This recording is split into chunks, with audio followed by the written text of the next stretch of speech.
हाय, hello सर्वांना. तुम्ही कधी मुगाच्या डाळची इडली खाल्ली आहे का? नाही ना? तर ही रेसिपी खास तुमच्यासाठी. तुम्ही ही नक्की ट्राय करून बघा.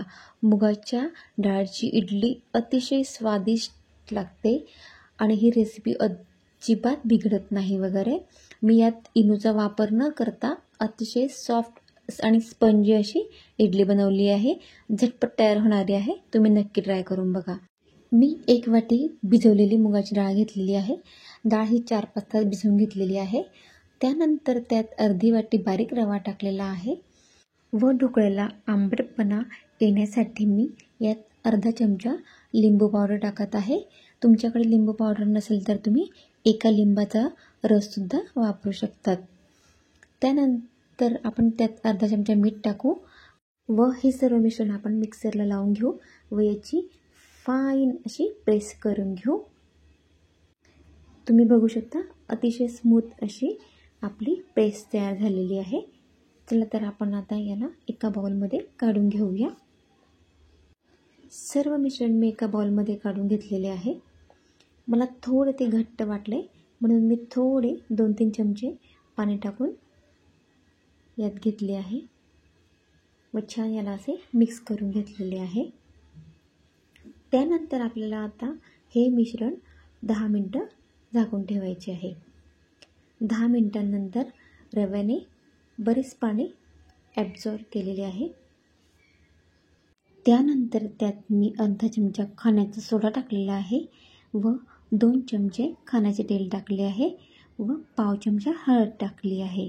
हळद जास्त प्रमाणात टाकायची नाही, नाहीतर इडली आपली लाल होऊ शकते. सर्व बॅटर मी 2 मिनटं छान फेटून घेतलेले आहे. त्यातील सोडा वगैरे सर्व मिक्स झाले आहे. इडली स्टँडला मी तेल लावून घेतलेले आहे व सर्व बॅटर इडली पात्रामध्ये टाकून घेतलेले आहे. आता आपल्याला याची 10 मिनटं वाफ आणून घ्यायची आहे. मी कढईमध्ये गरम पाणी ठेवले होते, ते उकळले आहे. त्यात आपण आता हे इडल्या वाफवून घेऊया. 10 मिनिटांनी आपल्या इडल्या तयार होतील. बघू शकता अतिशय सॉफ्ट आपल्या इडल्या तयार झालेल्या आहे. बघा मी सुरी घालून बघितली आहे. सुरी अतिशय व्यवस्थित वरती आली आहे. सुरीला काहीही चिपकले नाही, म्हणजे आपल्या इडल्या तयार झालेल्या आहेत. थोड्या नॉर्मल थंड झाल्यावर आपण इडल्या काढून घेऊया.